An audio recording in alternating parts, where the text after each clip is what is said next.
Morning વિદ્યાર્થી મિત્રો, આપણી બીએસઆઈ અને કોન્સ્ટેબલની સિરીઝનો રીઝનિંગનો બ્લડ રિલેશનનો એટલે કે લોહીના સંબંધોનો એક વિડીયો ઓલરેડી મેં અપલોડ કરી દીધો છે. આજે એનો બીજો વિડીયો લઈ અને તમારી સમક્ષ હાજર થયો છું મિત્રો. તો જે નવા જોડાયેલા આપણા ખાસ જે કોન્સ્ટેબલ અને બીએસઆઈ જેને ખાખીનો શોખ છે અને જે તમને બધાને ખ્યાલ હશે કે હસમુખ પટેલ સાહેબે અત્યારે તમામ જેમનું શેડ્યુલ છે કે ટૂંકમાં તમને અપોઇન્ટમેન્ટ મળી જાય ત્યાં સુધીનું એ બધું જાહેર કરી દીધેલું છે. તો હવે મિત્રો, તમે જે લોકોને ખરેખર ખાખી પહેરવાનો એક ફિક્સ ટાર્ગેટ જ છે એ લોકો હવે ખરેખર વ્યવસ્થિત તૈયારી ચાલુ કરી દે. મેઇન કારણ એ છે કે હવે તમને એક ગોલ મળી ગયો છે, એક ટાઈમિંગ તમારો ફિક્સ થઈ ગયો છે કે તમારે આટલા ટાઈમ ડ્યુરેશનની અંદર તમારે આ કમ્પ્લીટ કરવાનું છે. કારણ કે ક્યારે રનિંગ આવશે, જો એક તો બીજું કે જે લોકોને 12માનું રિઝલ્ટ નથી આવ્યું, જે લોકોને કોલેજનું રિઝલ્ટ નથી આવ્યું, એને પણ મોકો મળવાનો છે સપ્ટેમ્બર ઓક્ટોબરની અંદર. એ લોકો ઓગસ્ટ સપ્ટેમ્બર કે સપ્ટેમ્બર ઓક્ટોબરની અંદર ફોર્મ ભરી શકશે. બીજું, નવેમ્બર ડિસેમ્બરની અંદર ફિઝિકલ એક્ઝામની પણ ડેટ ડિક્લેર કરી દીધી છે. પ્રિલિમ્સ એક્ઝામની, બીએસઆઈમાં મેન્સ એક્ઝામની બધી ડેટ ડિક્લેર કરી દીધી છે. તો મિત્રો, હવે કંઈ પણ વિચાર્યા વગર આમની તૈયારીમાં લાગી જાવ, કારણ કે તમારા માટે એક ગોલ્ડન પીરિયડ છે. કારણ કે બહુ સારો એવો સમય મળી ગયો છે તમને. આમ જોવા જાવ તો એક વર્ષ દિવસ જેટલો ગાળો તમને મળી ગયો છે. કારણ કે હમણાં ફેબ્રુઆરી ગયો, આ 10 મહિના જેવો સમય છે તમારી પાસે.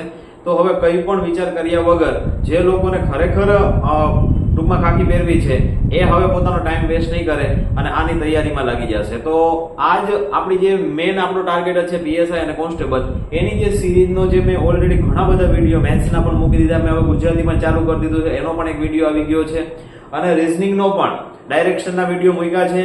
હવે બ્લડ રિલેશનના વિડીયો મૂકું છું, એમાં એક ઓલરેડી અપલોડ થઈ ગયો છે અને બીજો આવડો વિડીયો છે મિત્રો. તો જે નવા જોડાયેલા મિત્રો છે, ખાસ આપણી ચેનલ છે એને સબસ્ક્રાઇબ કરી લો. બીજું કે જો મિત્રો વિડીયો ગમતા હોય તો તમે ખાસ લાઈક કરી અને શેર કરવાનું ભૂલો નહીં. તમારા દરેક જે કાંઈ વોટ્સઅપ છે, તમારા ટેલિગ્રામના જે કંઈ ગ્રુપ્સ છે, તમારા ઇન્સ્ટાના જે કંઈ ગ્રુપ કે કંઈ પણ હોય તેમાં ખાસ તમારે શેર કરો, તમારા સ્ટેટસમાં રાખો, સ્ટોરીમાં રાખો, જેથી કરીને વિડીયો આપણો મેક્સિમમ શેર થાય. તો આજે જે આપણે વાત કરવાની છે બ્લડ રિલેશનના, તો આપણે પહેલા ક્વેશ્ચન ઉપર વાત કરીએ. એને 3 સંતાનો છે.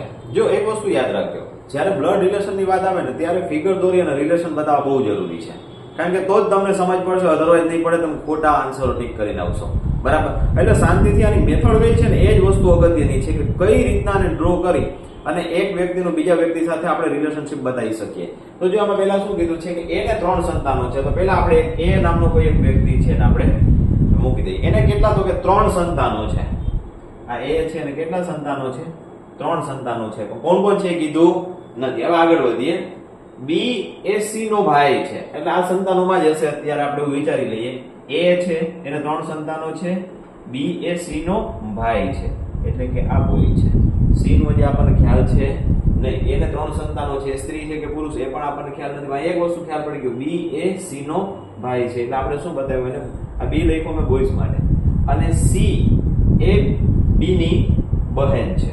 મતલબ કે આ જે છે એ કોણ છે? આ પુરુષ છે, આ સ્ત્રી છે. તો આ બતાવવું પણ બહુ અગત્યનું બની જાય છે. ઈ એ એની પત્ની છે. તો એની પત્ની કોણ છે? અહીંયા સંબંધ કેવો છે? પતિ પત્ની. તો આ પુરુષ થયો, આ સ્ત્રી થઈ ગઈ. બરાબર? આ ખાસ બતાવતું જવાનું મિત્રો, કોણ પુરુષ છે, કોણ સ્ત્રી છે. બરાબર? અને જે કીધા છે એ પ્રમાણે આપણે રિલેશન બતાવતા છીએ. અને આ બંનેના આ 3 સંતાનો. બરાબર? હવે આગળ વધીએ. અને ડી ની માતા છે. ડી ની માતા મતલબ કે જો આ બે એમના બાળકો હોય તો ડી પણ એમનું બાળક હોય. હવે ડી નો જે આપણને ખ્યાલ નથી, ડી ની માતા છે એવું કીધું છે. તો ઈના પતિને માત્ર એક જ પુત્રી છે. હવે જો ઈના પતિને એક જ પુત્રી હોય તો આ તો એક પુત્રી બતાવી દીધી છે. તો આ કોણ હશે? પુરુષ હશે. બરાબર? કારણ કે શું કીધું છે કે ઈના પતિને એટલે કે એને માત્ર એક જ પુત્રી છે. તો એક તો આપણે સ્ત્રી બતાવી દીધી ઓલરેડી. બરાબર? તો આ પુરુષ છે. તો બીજું પણ કોણ હોય? પુરુષ જ હોય. માત્ર એક જ પુત્રી છે એટલા માટે થઈને. તો બી નો ડી વચ્ચે શો સંબંધ છે? તો બી અને ડી વચ્ચે કયો સંબંધ છે? આ બેનો સંબંધ પૂછ્યો છે. તો આ કોણ છે? બી અને ડી. તો એ અને ઈના બાળકો છે અને બંને કોણ છે? 2 પુત્ર છે. મતલબ કે બેની વચ્ચે કેવો સંબંધ થયો? બંને કોણ છે? તો કે ભાઈઓ છે. તો આપણે ઓપ્શન જેવું, પહેલું ભાઈ બહેન ના, બીજું ભાઈ ભાઈ. સીધું બે વચ્ચે, બી અને ડી વચ્ચે કેવો સંબંધ છે? ભાઈ અને ભાઈ. ફિગર દોરતા જાઓ સ્ત્રી અને પુરુષ જે આવતા હોય લખતા જાઓ.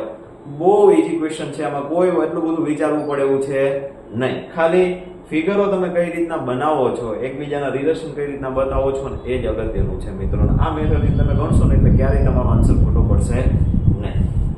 ત્યાર પછી નેક્સ્ટ બીજા ક્વેશ્ચનને આપણે જોઈએ.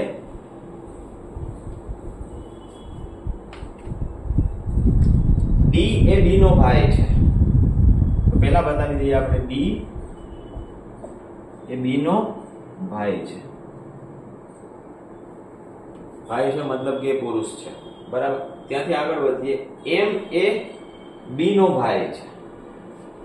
હજી અહીંયા એમ છે એ બી નો ભાઈ છે, મતલબ કે આ પણ પુરુષ છે. એમ એ બી નો ભાઈ છે. કે એ એમ ના પિતા છે. કે છે એમના પિતા હોય તો આ ત્રણેયના પિતા થયા, કારણ કે આ ત્રણેય ભાઈ બહેન જેવા ભાઈ બહેન જ છે. તો કે છે એ શું થયા? પુરુષ છે અને આ ત્રણેયના પિતા થયા. કે એ એમના પિતા છે, તો એમના પિતા એટલે બી અને ડી ના પિતા છે. તો ટી એ કે ની પત્ની છે. હવે અહીંયા કીધું છે ટી છે એ શું છે? સ્ત્રી છે અને કે ની પત્ની છે, એટલે કે અહીંયા સંબંધ છે પતિ પત્નીનો, કે અને ટી વચ્ચે. અને એ શું થયું? તો કે એ સ્ત્રી છે. તો બી એ ટી ને શું થાય? તો આ જે બી છે એ ટી ને શું થાય? હવે એક વસ્તુ ક્લિયર છે કે આ ત્રણેય બાળકો છે કે અને ટી ના. આ પુરુષ છે, આ પુરુષ છે, પણ આ બી છે ને ક્લિયર નથી થતું કે આ પુરુષ છે કે સ્ત્રી છે.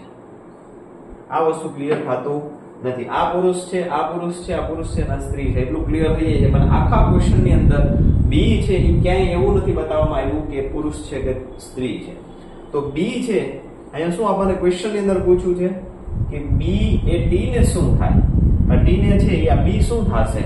તો કાં પુત્ર હશે અથવા તો પુત્રી હશે. તો આપણે ઓપ્શન જોઈએ. પહેલું ઓપ્શન છે પુત્ર, તો કે ના આવે, ક્લિયર નથી થતું પુત્ર છે કે પુત્રી. પુત્રી પણ ના આવે. સી ઓપ્શન પુત્ર કે પુત્રી. ટી ને બી શું સંબંધમાં થશે? કાં એનો એ પુત્ર હશે ને કાં એમની એ પુત્રી હશે. કારણ કે અહીંયા ક્યાંય ક્વેશ્ચન ની અંદર આ સ્ત્રી છે કે પુરુષ એવું ક્યાંય ક્લિયર થતું નથી. એટલે ખાસ ધ્યાન રાખજો, પહેલું કે બીજું ઓપ્શન ટીક ના થઈ જાય કે એનો પુત્ર જ હશે, કારણ કે આ બે પુત્ર છે તો કાંઈ સ્ત્રી હશે એવું પણ કંઈ ક્લિયર આપેલું છે નહીં. ત્યાર પછી ત્રીજો ક્વેશ્ચન. એક સ્ત્રીની તસવીર બતાવતા જિજ્ઞેશે કહ્યું.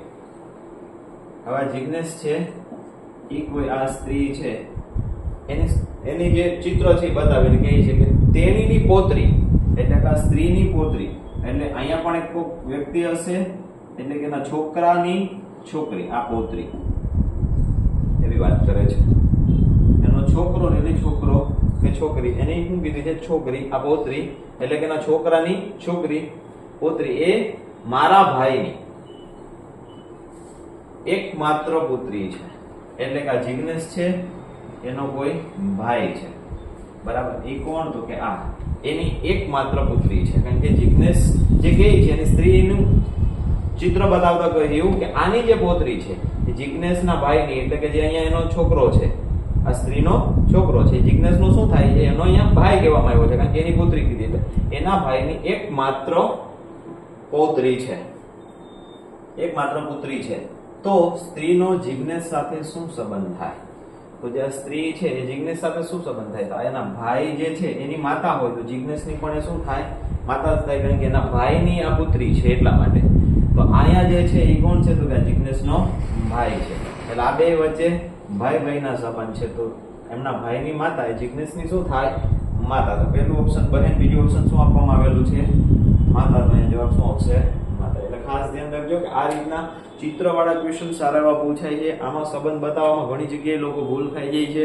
અને જો આ રીતની ફિગર બનાવી અને ડાયરેક્ટ વિચાર્યા વગર સીધું ખાલી પોતાનું તર્ક લગાડી અને આન્સર આપવાની ટ્રાય કરશે તો ઘણીવાર આન્સર ખોટા પડી જાય છે. એટલે થોડુંક આવું વર્ક કરવામાં કોઈ વાંધો નથી, કારણ કે વધીને 10 થી 15 સેકન્ડ લાગશે પણ થોડું વર્કઆઉટ કરી લેવું, કેમ કે આ જ્યારે ઘણીવાર શું ઉતાવળમાં તમે તમારો તર્ક લગાવો ને તો એમાં ઘણીવાર ભૂલ થઈ જાય, પણ જ્યારે ફિગર બનાવેલી હશે ને તો ભૂલ પડવાની સંભાવના 99.9% ઘટી જશે. એટલે જ્યારે પણ બ્લડ રિલેશનના આપણે ક્વેશ્ચન સોલ્વ કરતા હોય ને ત્યારે હંમેશા ફિગર બનાવતા જાઓ અને સાથે સાથે જે એમાં બતાવવામાં આવે સ્ટેપ બાય સ્ટેપ એ પ્રમાણે તમે સેટ કરતા જશો તો ક્યારેય કોઈ પણ ક્વેશ્ચનનો આન્સર ખોટો પડશે નહીં.